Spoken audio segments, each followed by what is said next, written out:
Hablaremos hoy acerca de historias y leyendas sobre pueblos constituidos exclusivamente por mujeres. En ese caso, las leyendas griegas son las más antiguas y famosas al respecto, así que es inevitable referirse a las amazonas. Son un pueblo de mujeres que desciende del dios de la guerra, Ares, y de la ninfa Armonía. Su reino se halla o bien en las laderas del Cáucaso, el Bolshoi Cáucaso, o quizá en Tracia, que es muy lejos de allí, pero bueno. Se gobiernan por sí mismas, sin intervención de ningún hombre. Dice alguien que ha construido su cerebro y su pensar en función de una mirada. Desde una mirada tan masculina que da asco. Sí. Son regidas por una reina.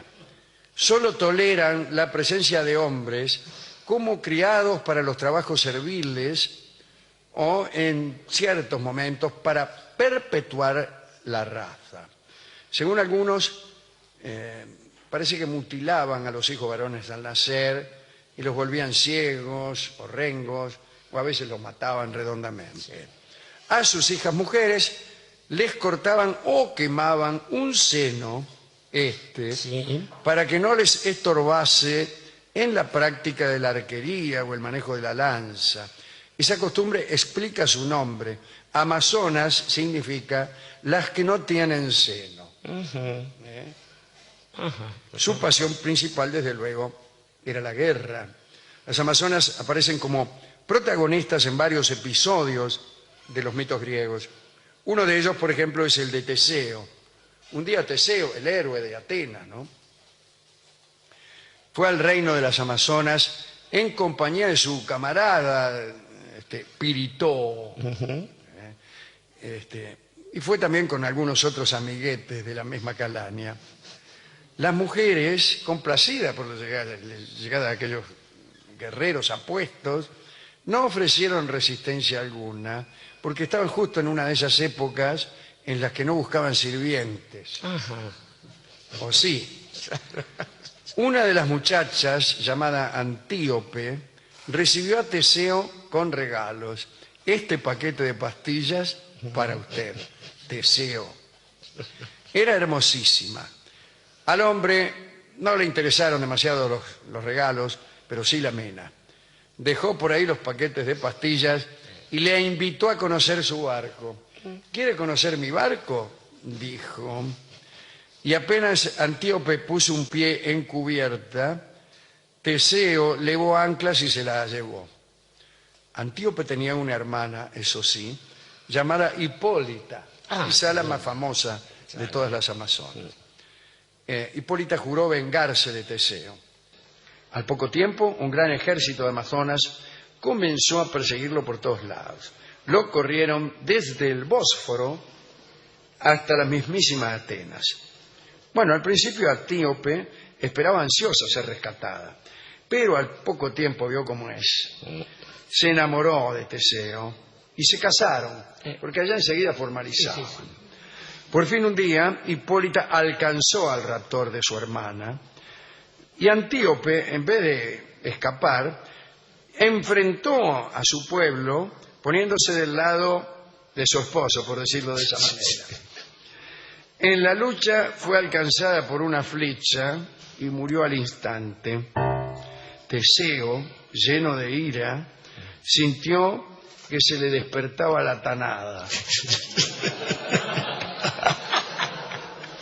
Llamó a toda la ciudad para luchar contra las invasoras y las aplastó.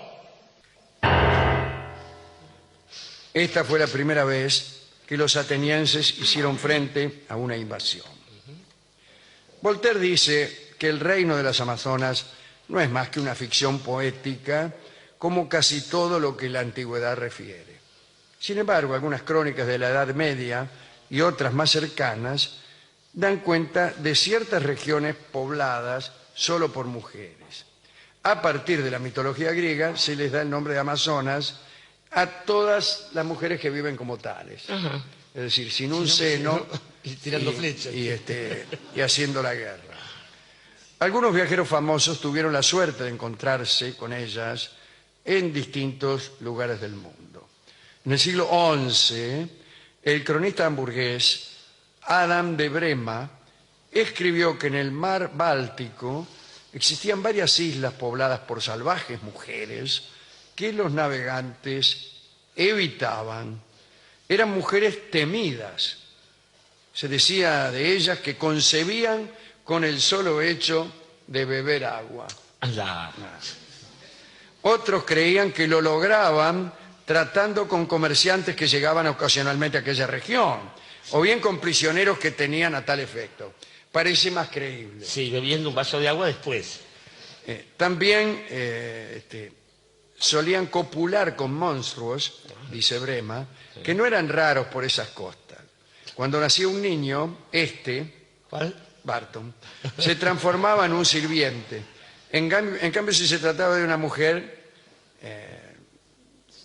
la volvían hermosa, con una educación refinada, en fin, todas esas cosas. Otra de estas crónicas se la debemos a Marco Polo, quien al describir los países del Indostán, habla de un lugar llamado Chesmacorán. Dice, cito a Polo: hay en el océano 2 islas separadas entre sí unas 30 millas. Una de ellas está habitada exclusivamente por hombres. En la otra viven únicamente mujeres. Solamente 2 meses al año, en abril y mayo, los hombres pueden cruzar la isla de las mujeres, o a la isla de las mujeres, para encontrarse carnalmente con ellas. Luego del encuentro regresan a su isla, donde viven sin mujer alguna el resto del año. Malinowski explica en uno de sus tratados antropológicos que los habitantes de las islas Trobriand, situadas al este de Nueva Guinea, hablan de un lugar llamado Kaitaluji. ¿Qué tal Kaitaluji? Y de otro de nombre Tuma. Tuma y Kaitaluji, los famosos payasos del Océano Índico.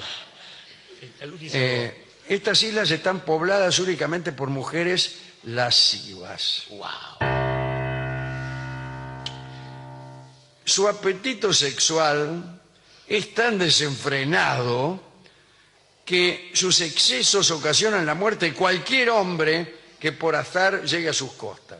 Si el tipo no muere después de la primera noche de placer, igual lo asesinan a la mañana. Bueno. Así que... ya que estamos, aproveche. Claro. Bueno, en el libro árabe de las maravillas, compuesto quizá a principios del siglo X, se explica que en el límite del mar de la China hay un lugar habitado por doncellas vírgenes que conciben del viento y solo traen niñas al mundo. También se dice que quedan embarazadas comiendo el fruto de un árbol mágico. Sí, sí. Ya lo creo que sí. Sí, lo sé. Y se alimentan del oro que crece en las cañas del bambú. Posiblemente se trate del mismo lugar mencionado en una ocasión por Pigafetta, el acompañante y cronista de Magallanes. Para terminar, debo decir que el río llamado Amazonas poco tiene que ver con mujeres. Cuando Orellana llegó al curso inferior de esta corriente en 1541, oyó que los indios llamaban Amazonas al poderoso río. Pero en aquel dialecto la palabra quiere decir destroza canoas. Es lo mismo. Es lo mismo. Claro. Esa mina destroza Una mujer canoas. sin seno y una mujer que destroza canoas. Son una y no otra. Me estaba acordando, Alejandro, de esa canción respecto a estas chicas, una canción venezolana que dice: mamá me perdonará lo que le voy a decir, que ayer me acosté a dormir y desperté embarazada, que se llama La embarazada del viento. Siempre es mentira. Pero volviendo a su charla, digamos que los núcleos de género para Occidente siempre son, ajenos cuando son femeninos y siempre son núcleos del mal. Me sorprendía que se hablase de monstruos frecuentes, porque si son monstruos, difícilmente sean frecuentes, no pasarían como tales, ¿no? Claro, dice son raros. Son raros. No son raros los monstruos. No son raros los monstruos. ¿Cómo, bueno, hermano? No son monstruos los monstruos. Claro, te miraste al espejo, etc. Pensaba que aparecen en algunos núcleos, siempre categorizados por el lado del mal, la isla de Circe, a donde llega Odiseo, por ejemplo, Claro. o Lesbos, donde estaba la poetisa Safo, o mujeres en una ciudad sin hombres, a donde llegan los restos de la expedición de los griegos a Troya.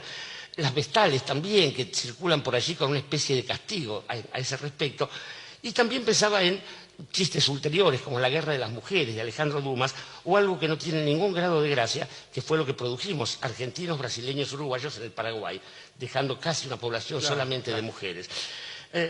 Ahora, digamos, en este asunto de la geografía, y lo mismo que en el caso del amor, es muy difícil establecer categorías. Para la geografía y para el amor, para la geografía de la aventura y para el amor verdadero, no hay mapas, no se trazan mapas, no existen rutas categorizadas.